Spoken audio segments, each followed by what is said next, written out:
Eu quero que você abra aí sua Bíblia em 2 Crônicas, capítulo 36.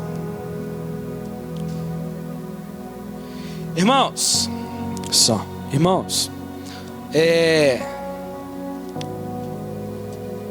estamos aí com o nosso panorâmica bíblica, estamos aí para fechar os livros históricos.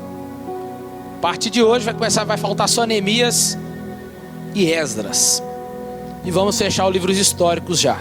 Que vocês que vão fazer o carisma vão entender que divide-se dentro da Bíblia, a bibliologia como livro históricos. E hoje nós vamos falar sobre 1º e 2º Crônicas. Capítulo 36 de 2 Crônicas. Quem encontrou? Quem não encontrou? É para a célula.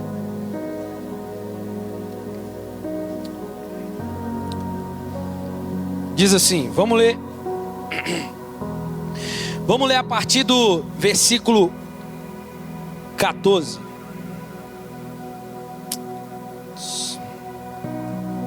Além disso, todos os chefes dos sacerdotes e o povo se tornavam cada vez mais infiéis, seguindo as abominações dos gentios e contaminando a casa do Senhor, que ele tinha consagrado em Jerusalém. O Senhor, Deus de seus pais, enviou-lhes a sua palavra, sem cessar, por meio dos seus mensageiros, porque se compadeceu do seu povo e da sua habitação. Mas eles zombaram dos mensageiros de Deus e desprezaram as suas palavras, escarneceram dos seus profetas, até que a ira do Senhor subiu tanto contra o seu povo, que não houve mais nenhum remédio.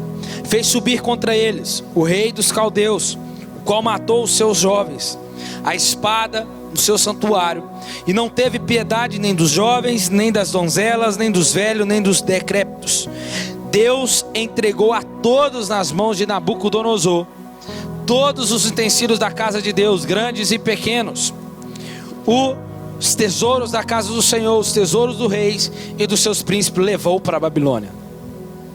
Queimaram a casa do Senhor e derrubaram os muros de Jerusalém. Todos os seus palácios queimaram a fogo e destruíram todos os seus objetos preciosos. Os que escaparam da espada levou para a Babilônia e se tornaram servos dele e de seus filhos, até o tempo do rei da Pérsia. Segura aí, presta atenção aqui rapidinho. Esse texto que nós lemos é o texto que aponta para nós o que nós vimos em Reis. O povo era infiel, é isso que está dizendo aqui. O povo era infiel. Deus envia o Império Assírio leva embora o reino do norte, as 10 tribos, acaba com eles, some da face da terra. Vem o Império Babilônico agora, 136 anos depois do Império Assírio, leva embora agora o reino de Judá, correto? Aonde é o reino do sul, Judá vai ser levado para a Babilônia. É nesse contexto aqui, Deus enviando os caldeus, os babilônicos, para levar embora. Até todos foram levados. Esse tempo que é Daniel e Ezequiel é levantado lá dentro do cativeiro para ser profeta lá. E eles são presos até o tempo do reino da Pérsia. Deus manda um império maior agora, que é o Império Medo-Persa, para poder libertar eles. Agora vamos dar prosseguimento na leitura, versículo 21.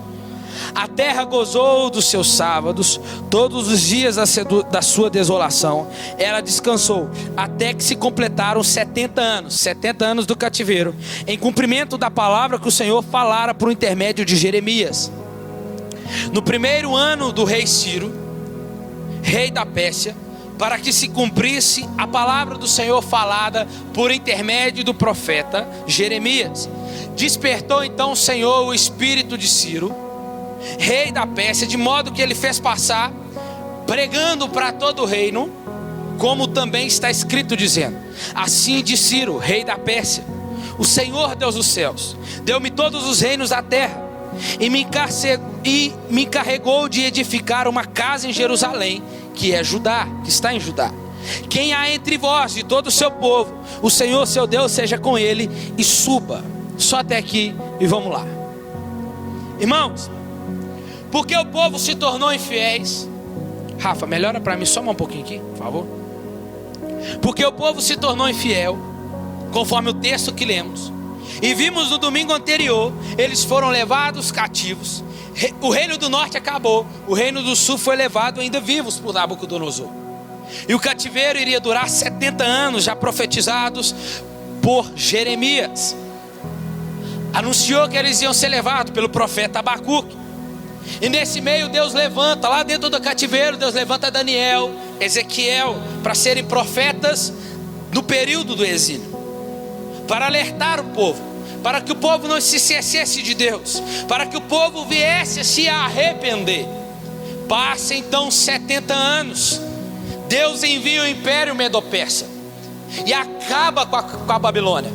Com isso entramos no texto que acabamos de ler, versículo 20, aonde o rei Ciro aparece, a qual já tinha sido anunciado pelo profeta Isaías. Vamos ler? Capítulo 45 de Isaías, vamos lá, para você entender. Antes do homem aparecer, o profeta Isaías já havia anunciado que Deus iria levantar esse homem por nome Ciro. 45, versículo 1. Assim diz o Senhor ao seu ungido, a Ciro, a quem eu tomo pela mão direita para abater as nações diante da sua face, e de cingir os lombos dos reis, para abrir diante deles as portas, e as portas não se fecharão. Olha aí, Deus fazendo tudo isso. Eu irei diante dele, endireitarei os caminhos tortos, quebrarei as portas de bronze, despedarei os ferrolhos de ferro, dar-te-ei os tesouros das trevas e as riquezas encobertas, para que possa saber que eu sou o Senhor, o Deus de Israel, que chama ele pelo nome. Por amor do meu servo Jacó e de Israel, o meu eleito, eu te chamo pelo teu nome, ponho-te o teu sobrenome, ainda que você não me conhece. Olha aí, eu sou o Senhor e não há outro, e fora de mim não há outro. Eu te fortalecerei, ainda que não me conheças, para que se saiba desde o nascente do sol até o poente, que fora de mim não há outro. Eu sou o Senhor e não há outro. Eu formo a luz, crio as trevas, eu faço a paz, crio o mal. Eu sou o Senhor, faço todas estas coisas. Destilai os céus dessas alturas e as nuvens, chovam retidão, abra-se a terra e produza-se salvação. E juntamente com ela brote a retidão. Eu, Senhor, escrevi. Ai daquele que contende com o seu Criador, e este não passa de um caco de barro entre outros cacos. Diz o barro ao que dá forma: o que fazes? Diz a tua obra: ele não tem mãos. Ai daquele que diz a seu pai: o que geraste, ou a sua mãe, o que deste à luz. Assim diz o Senhor Deus de Israel, aquele que formou. Quereis você saber das coisas futuras? Quereis demandar acerca dos meus filhos, acerca da obra das minhas mãos? Eu que fiz a terra, diz o Senhor, eu criei nela o homem. As minhas mãos estenderam os céus, e todos os seus exércitos dei as minhas ordens. Eu despertarei a Ciro na minha retidão, endireitarei todos os seus caminhos. Ele reedificará a minha cidade. Olha aí que lindo. E soltará os meus, o que está escrito aí? Os meus exilados, os meus cativos, não por preço nem por presente, diz o Senhor dos exércitos. Irmãos, Deus usou o profeta Isaías para profetizar um homem que viria ainda para libertar 70 anos depois o seu povo. Isaías profetizou lá atrás. E o que nós vemos aqui é a soberania de Deus. Como nós aprendemos no livro dos reis, o Deus soberano. Mais uma vez Deus mostrando que é Ele que manda na história, que é Ele que rege e tem as rédeas da história nas suas mãos. Ele é aquele que faz e desfaz. Ele é aquele que pode, é Ele que tem. É Ele que abre e ninguém fecha, é aquele que fecha e ninguém abre. Você está aqui? Amém? É Ele que dá, é Ele que tira, é Ele que humilha, mas também é aquele que exalta, é aquele que pode, é Ele que faz viver, é Ele que faz morrer. Mas por quê? Porque Ele diz: porque eu sou o grande eu sou, e ninguém pode fugir das minhas mãos. Ele está dizendo isso aqui. Então no texto de 2 Crônicas, Deus livra Israel através do rei Ciro, no texto que nós lemos, conforme já profetizado pelo profeta. Eles vão voltar para casa. Mas é aí que entra esses dois livros aqui, que são livros do período do exílio, irmãos. Preciso que você entenda isso. Os livros de Crônicas são livros do pós-exílio. Você vai entender o porquê. Porque vai contar depois a história de Esdras e Neemias no período quando eles voltam, os detalhes da reconstrução. Alguns dizem que esses livros foram escritos após a construção do templo e da cidade. Então nós vamos trabalhar em cima disso aqui. Mas por que desse livro? Porque agora o povo está com um templo novo e precisava se perguntar: como assim? Somos ainda o povo do verdadeiro Deus, beleza, mas por que ainda estamos debaixo de um império? A pergunta era: como que o povo de Deus ainda pode estar sob o domínio de outros povos? Que história é essa? Porque quando eles estão retornando, tem povos morando onde eles estavam. O povo estava incerto das suas identidades, do seu Deus, sobre as promessas que Deus tinha feito outrora. Porque somos um povo do verdadeiro Deus, embora estamos debaixo do Império Persa, mas entendemos que a verdadeira centralidade do mundo é Jerusalém, é o templo. O povo, irmãos, está retornando depois de 70 anos para a sua terra. Tem povos morando lá. Está totalmente diferente da época de Davi e de Salomão. Não havia um judeu sequer lá, mas sim um governador persa. Não havia mais segurança em Jerusalém. Zorobabel, quando retorna, vai reconstruir um templo. O templo bem mais simples agora. Tinha poucas riquezas. A presença não residia mais em Jerusalém. Em termos brandos, o futuro de Israel estava incerto.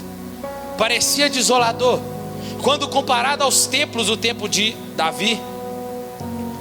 O retorno deles é amargo e doce, mas isso tudo deve eles lembrar que se dava por causa das suas desobediência e pecado.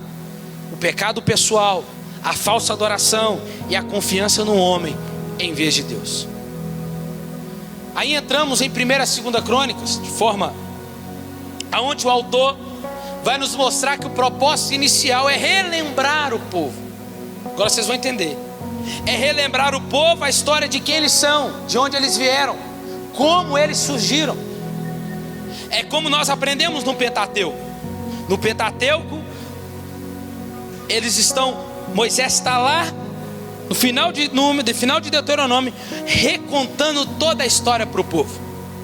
Novamente, relembrando a eles, fazendo com que eles usem o passado como uma fonte para os seus futuros. Da mesma forma agora, o povo está retornando para sua casa. Depois que Ciro liberta eles estão retornando, mas agora eles não estão sabendo quem eles são. Como assim? Aonde está Deus? Eles não tinham mais o templo para poder adorar, eles não tinham mais o templo para poder sacrificar, eles não tinham mais sacerdotes, eles não tinham mais levitas. Então o autor, o cronista, vai nos apontar e nos mostrar agora. Eles vão contar a história agora. O que Deus quer nesse propósito é mostrar essa história para o povo, apontando para eles quem eles são, de onde eles vieram, para eles começarem a entender e retornar às suas práticas. Deus tem isso, irmãos. Às vezes Deus tem que nos lembrar algumas coisas acerca de quem Ele é e acerca do seu caráter. O que nós vamos ver em Crônicas aqui são coisas omitidas em Samuel e em Reis.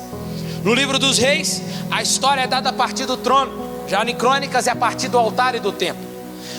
No livro de Reis, o palácio ocupa o lugar de destaque. Em Crônicas é o templo que se destaca.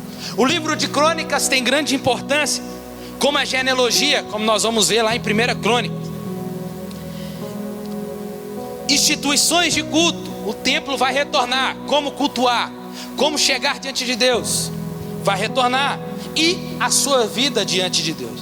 O tema principal de Crônicas é a fidelidade de Deus à sua aliança. O cronista então quer lembrar ao povo as promessas de Deus feitas a Abraão e a Davi, para exercitá-los a confiança em Deus, levar o povo a uma vida de fidelidade novamente ao Senhor, no culto e no cumprimento da lei. As pessoas para a qual Crônicas foi escrito não eram, portanto, as mesmas pessoas que precisavam encarar a responsabilidade pelo colapso da nação. Eram pessoas que não precisavam cair em armadilhas similares para aprender, porque os seus ancestrais outrora já tinham caído. mas igualmente necessitavam de quê? De ver a grandeza de Deus que fizera a eles, e responder a Deus com uma confiança e obediência. Crônicas vai explicar para nós de forma cósmica o mundo, como funciona. Então 1 Crônicas, abre aí 1 Crônicas capítulo 1. Vamos ver. Começa com quem aí? A genealogia? Com Adão. Mas por quê? Por que retornar com Adão? Vamos lá? Do capítulo 1 ao 9. Iniciamos o livro com uma genealogia. E o primeiro nome citado aí é Adão. E o último parágrafo do livro anuncia o exílio. O autor de Crônicas fornece histórias passadas no intuito de dar esperança para o povo acerca do seu futuro. Assim como nós hoje. Estamos aqui ouvindo, domingo após domingo, culto após culto, ou quando estamos lendo as Escrituras, entendemos e vemos um rei, um Deus que rege toda a história, nos dando esperança. Como? Nos fazendo ver o que Ele fez no passado. E isso, irmãos, não deve nos gerar dúvida acerca do que Deus vai fazer no futuro. Porque quando nós olhamos para o passado, nós vemos um Deus que cuidou, que cuida da história, que é soberano sobre toda a história. E isso nos deve dar segurança no tempo presente e faz a gente descansar para o tempo futuro. Amém? Você está aqui? Por quê? Porque Ele não mudou, Ele continua sendo o mesmo. E o restante do livro, do capítulo 10 em diante, nós vamos ver, é a recapitulação da história de Davi. O intuito da genealogia era lembrar o povo de onde eles procediam, da linhagem de Davi, e que ainda assim eles eram povo de Deus. Ainda que eles estivessem no cativeiro, ainda que eles tivessem passado por lá, eles ainda eram o povo de Deus. Mas talvez você pensa, mas que chata a genealogia, né? Toda vez que tem genealogia eu pulo. Aí você fala, eu li a Bíblia toda, né? Eu não, você pulou a genealogia. E nós vamos ver aqui que o autor vai fazer questão de pegar os principais da história. Ele molda a genealogia em duas linhagens. A primeira, a linha do rei messiânico, vai traçar a partir de Judá, filho de Jacó. A outra linhagem é o sacerdócio, os descendentes de Arão, a qual vão servir no templo, o culto. Por quê? Porque eles almejam estar no novo tempo. Então a genealogia é certa. Para quê?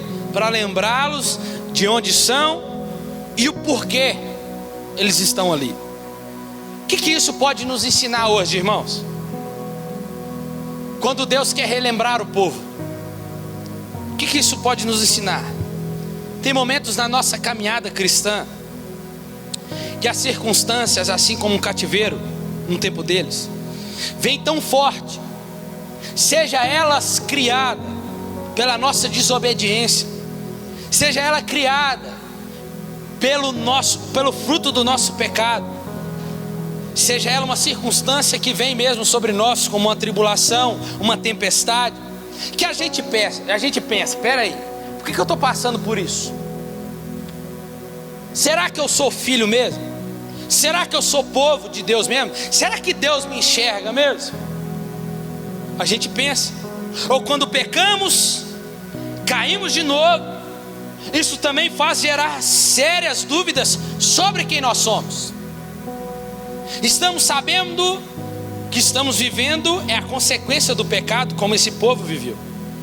E Deus nos leva a lugares. Ele nos permite ir e de passar algumas coisas, não para nos matar, mas para nos mostrar e nos ensinar como um verdadeiro pai, porque Ele nos ama. Amém? Amém?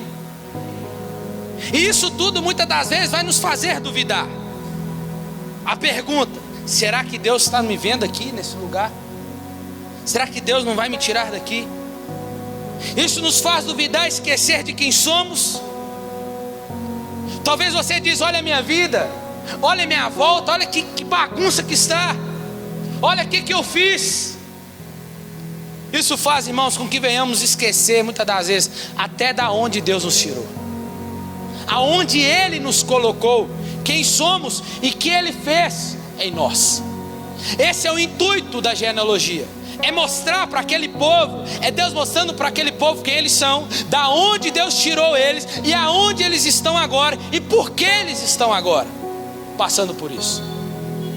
Mas escuta aqui, irmãos, assim como Crônicas está para lembrar Israel quem é eles, assim que nesta noite eu estou aqui na exposição dessa palavra de Crônicas para dizer a você que eu e você não fazemos parte da linhagem de Davi, mas fazemos parte da linhagem do filho de Davi, realeza chamada Jesus Cristo.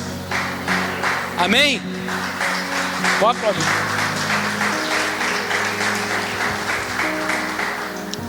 E nós somos a igreja, somos o povo dele, nós temos promessa, nós fazemos parte da aliança, nós somos povo dele. Eu sou o povo dele, você é povo dele. E é isso que Deus requer de nós, que eu e você venhamos lembrar que ainda que o que você passou ou esteja passando seja fruto do seu pecado, é você se arrepender. Porque mesmo assim, diante das circunstâncias, diante das circunstâncias, o Senhor nos diz nessa noite que independente disso, nós fazemos parte da aliança, que isso que você está passando faz parte do propósito dele. Ele está usando para te trazer você para perto dele de novo. É isso que Deus está fazendo. Nós fazemos parte da aliança no Calvário, porque Ele mesmo diz em 2 Pedro que Ele não nos comprou nem por prata, nem por ouro, nem por pedras preciosas, mas Ele nos comprou pelo seu precioso sangue. Amém? Então entenda, Deus não vai te perder. Mesmo que Ele use essas circunstâncias, as tempestades, as tribulações, o fruto do seu pecado, as consequências, para trazer você para perto dele de novo. Ele pode sim usar o cativeiro. Ele usou os babilônicos, ele usou o Império Assírio, ele usou um ímpio chamado Ciro para libertar o seu povo. Então ele pode sim, porque ele tem o controle de tudo e de todas as coisas. É para você lembrar que você é dele.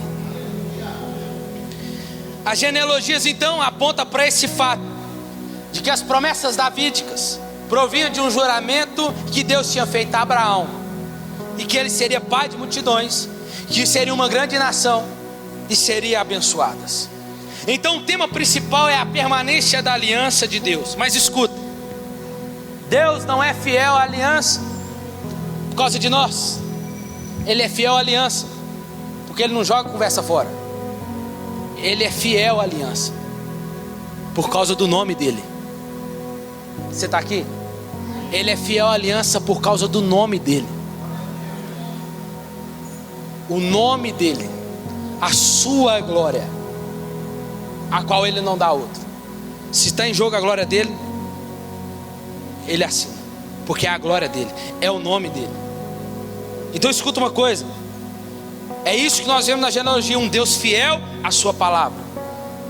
Por isso não podemos abandonar as genealogias, porque olha, começamos com Adão, ou seja, Deus mostrando que não os abandonou. O Senhor não os desprezou, não retirou a sua aliança. É isso que Deus está mostrando para eles. Vocês estão vendo? Eu estou começando de Adão, eu estou com vocês, a aliança é só uma. A aliança é só uma. Eu comecei com Adão e estou até hoje com essa aliança com vocês. Deus, através da genealogia, mostra para nós, irmãos, que Ele permanece fiel, começando com Adão, o primeiro homem. Amém? Deus não tem plano B. Plano B é para quem não deu certo no plano A. Deus só tem um plano e Ele permanece até os dias de hoje. Ele continua então, isso que aponta para nós, Ele continua sendo quem Ele sempre foi. E a razão da genealogia é para mostrar uma continuidade. Uma genealogia quer fazer, o que quer nos mostrar? A continuidade da fidelidade de Deus na sua aliança para com o povo. Então, para estes, que retornaram, as genealogias se tornaram uma espécie da sua própria identidade. A aliança com o Senhor os caracterizava como povo escolhido de Deus, habitando na terra por Ele prometido. Trazer o passado à tona era para que eles entendessem a continuidade como elemento que dava sentido à situação presente em que eles estavam. É o cronista contando tudo para eles. Agora eu estou entendendo. Então foi por isso que a gente foi para lá. É por isso que os nossos pais foram para lá e passaram 70 anos. Agora eu entendi. Genealogias como essa, irmãos, podem até parecer secas para nós, mas ela nos lembra que Deus nos conhece pessoalmente, de forma peculiar. Até mesmo o número de cabelos é gravado para sempre na mente de Deus, mesmo se você já ficou careca hoje. Se nós pertencemos a Cristo, nossos nomes estão gravados nele. Amém? Isso nos mostra como Israel estava no plano da aliança de Deus. Capítulo 10 até o 29 de 1 Crônica, as histórias de Davi. O cronista vai deixar de fora o reino do norte, porque lembramos que não existiu nenhum rei fiel.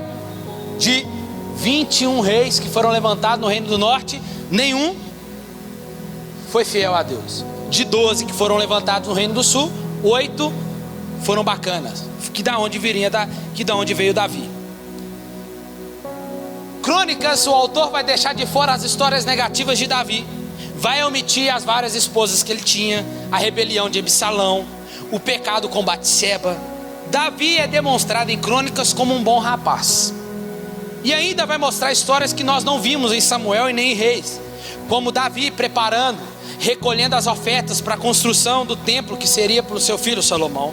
E no capítulo 28, versículo 11, versículo 19, aonde Deus vai entregar os planos para ele, como seriam os projetos, assim como ele fez com Moisés, para o plano para construir o templo aonde Salomão iria construir.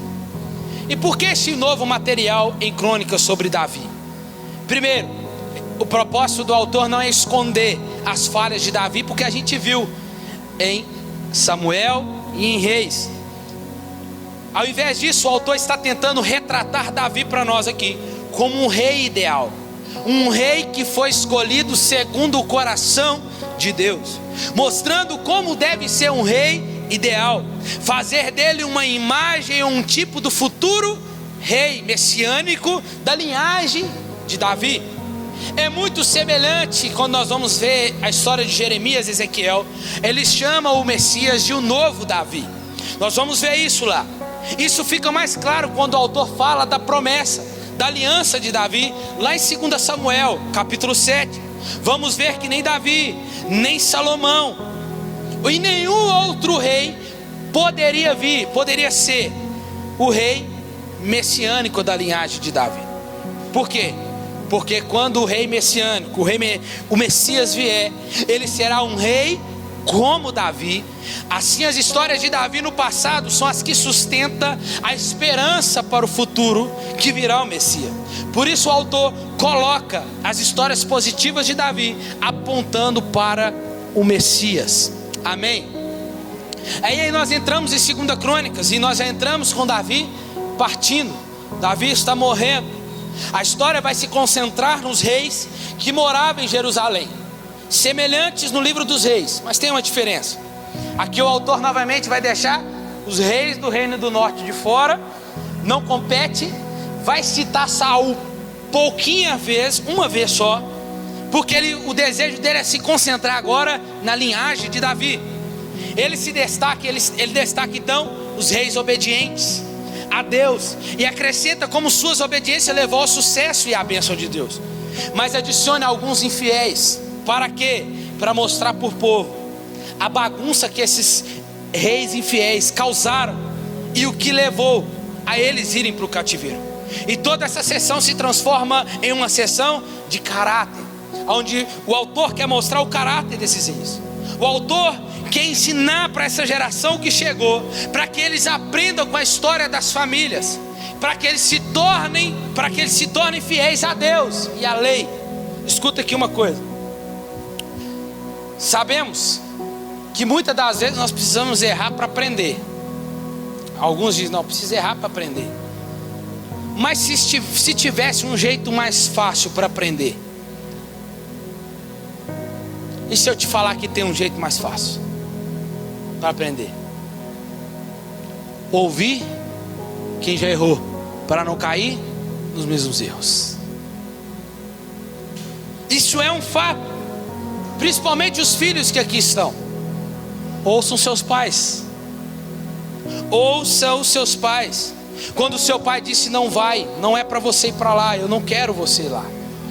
Filho, essa menina não é para você, não vai dar em nada, toma cuidado. Filho, filha, esse rapaz não é para você.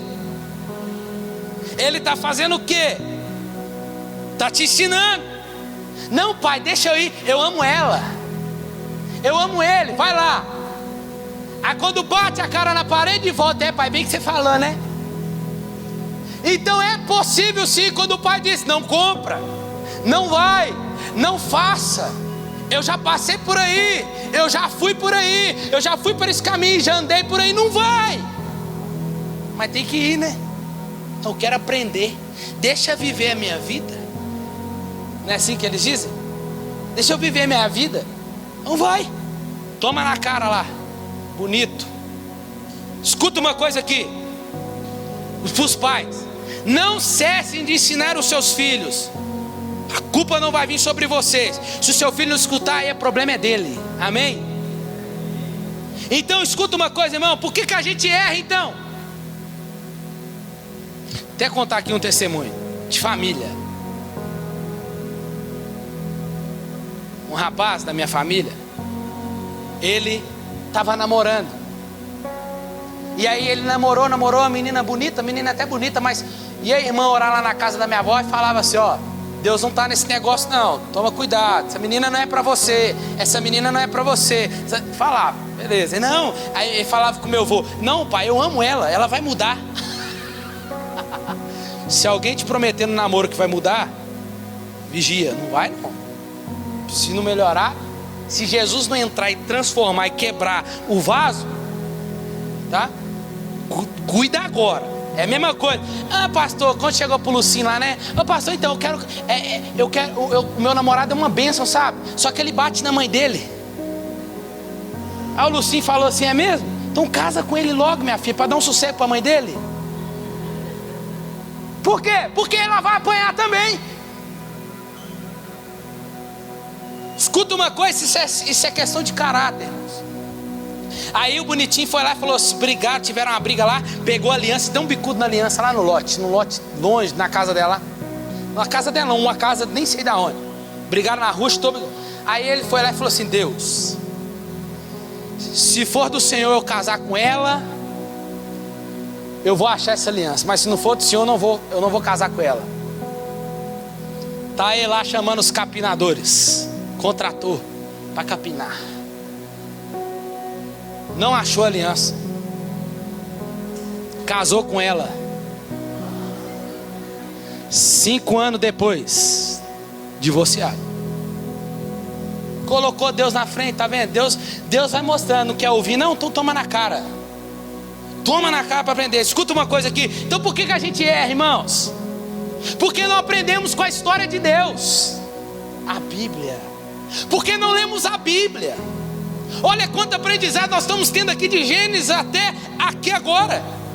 Quanto aprendizado estamos tendo. É Deus aqui em Crônicas contando a história do seu povo lá atrás, mostrando para eles o povo que não ouviu, o povo que não obedeceu, o povo errou porque não seguiu, o povo errou porque não aprendeu, logo se desmoronou e precisou ir para o poço para aprender. Claro, se Deus quiser levar você para o poço para o propósito dele, Ele vai levar. Mas escuta, antes de Deus nos ver alegre, o propósito de Deus não é nos ver alegre e nem feliz. O propósito de Deus é nos ver fiel a Ele. Esse é o propósito de Deus. Aí Ele está dizendo para nós nessa noite: aprenda com os pais do passado, aprenda nas escrituras, aprenda com a Bíblia, pelo amor de Deus. O povo continua ainda sendo povo de Deus. Tem povo de Deus aqui? Amém. Então Deus não mudou, Ele continua sendo o mesmo Deus dos mesmos princípios, o mesmo Deus das mesmas regras, o mesmo Deus. Então temos que dar ouvidos a Ele. Errou porque quis aprender,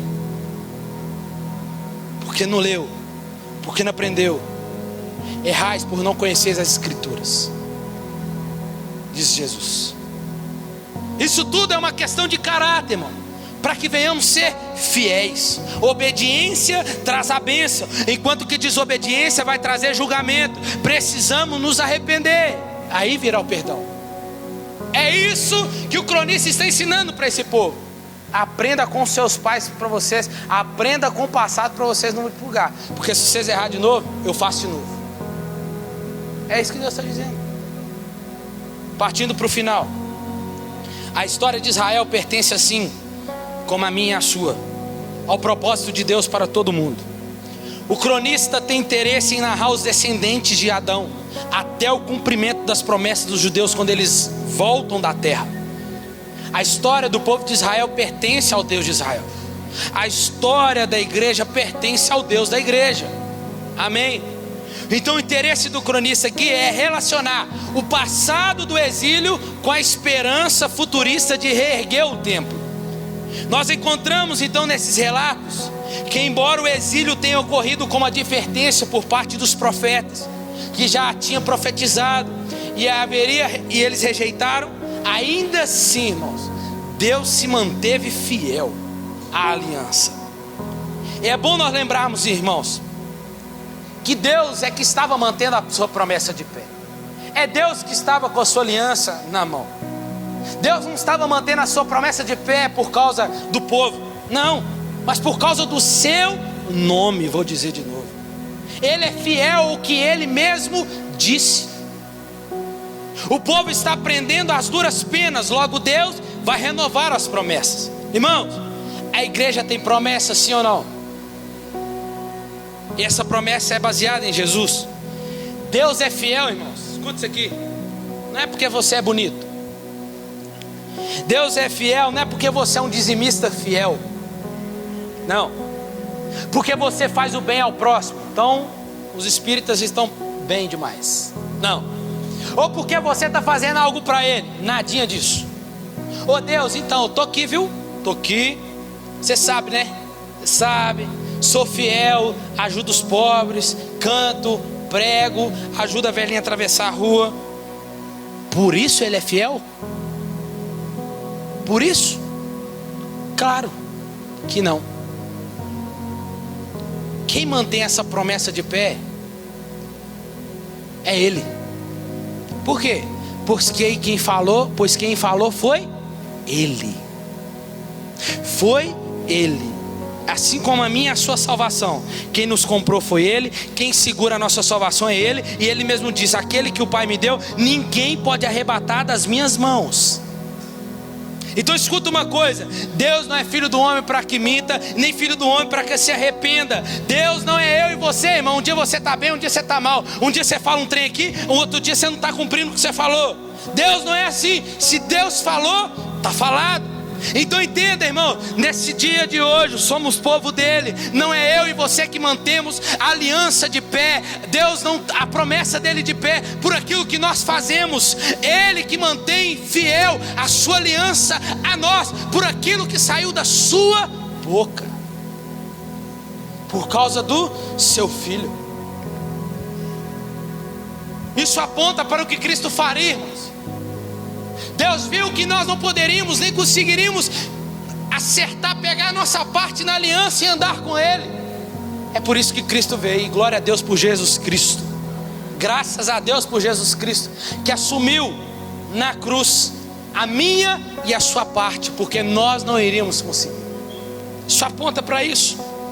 Então, irmãos, na história da redenção, para que a gente entenda, o termo aliança é um dos principais desses dois livros. Em 1 Crônicas aparece 13 vezes, em 2 Crônicas 17 vezes. Lá diante do exílio, lá dentro do exílio, era lícito perguntar se Deus havia rejeitado o seu povo.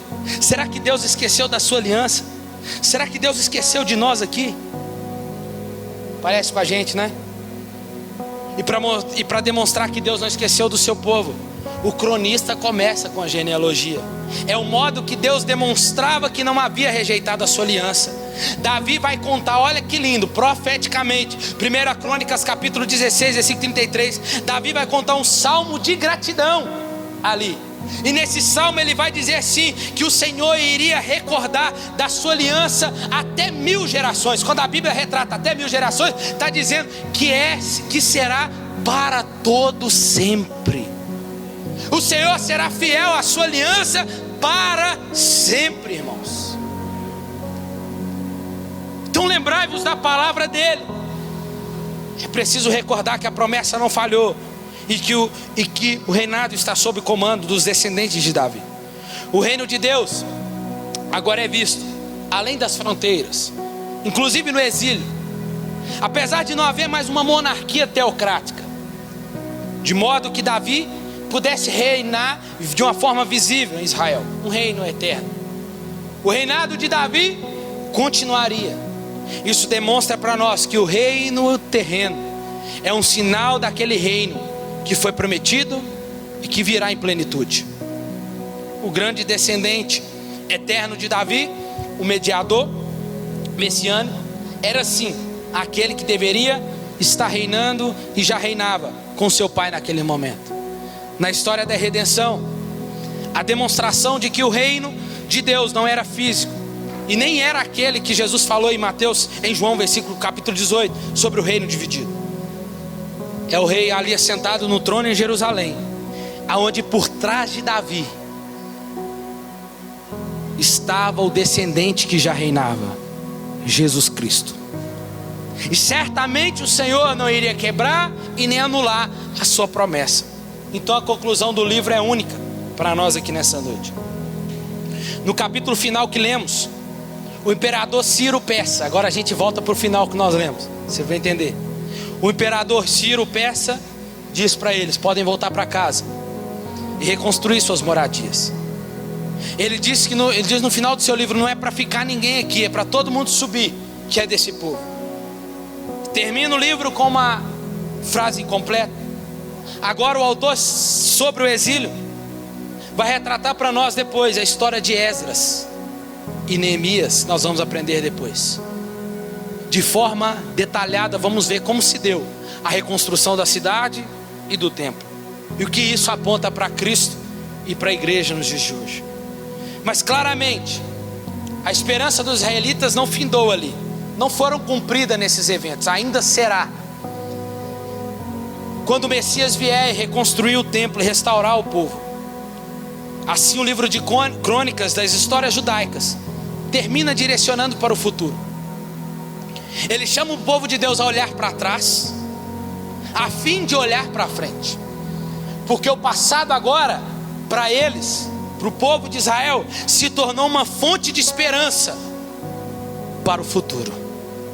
Quem eles seriam agora? Assim como nós hoje. O nosso passado, da onde Deus nos tirou. Você lembra da onde Deus te tirou, não lembra? E o que Ele fez por você deve servir como uma fonte para olhar para a promessa que já está segura nas mãos de Jesus Cristo. Precisamos então aprender com Crônicas, que se concentrar nossa atenção nos propósitos soberanos de Deus, que nós como povo de Deus precisamos perseverar como peregrinos aqui nessa terra alheia, que Ele está para nos lembrar que devemos continuar sendo fiéis, orando a Ele, e sermos adoradores fiéis. Por quê? Como eu termino todo domingo, porque em Gênesis Ele é a semente da mulher e o princípio de tudo. Em Êxodo Ele é o nosso cordeiro pascal. Em Levítico Ele é o nosso sacerdote e o sacrifício. Em Números Ele é a rocha ferida. Em Deuteronômio Ele é o verdadeiro profeta. Em Josué Ele é o fio escarlate que salvou Raabe, tipificando o sangue derramado na cruz por Jesus. Em Juízes, Ele é o nosso juiz. Em Ruth, Ele é a nossa redenção. Em 1ª e 2ª Samuel, Ele é o nosso rei tão esperado. Em 1ª e 2ª Reis, Ele é o rei soberano sobre tudo e sobre todas as coisas. E em 1ª e 2ª Crônicas, Ele é o Deus que permanece fiel, o Deus da aliança. Fica de pé no seu lugar.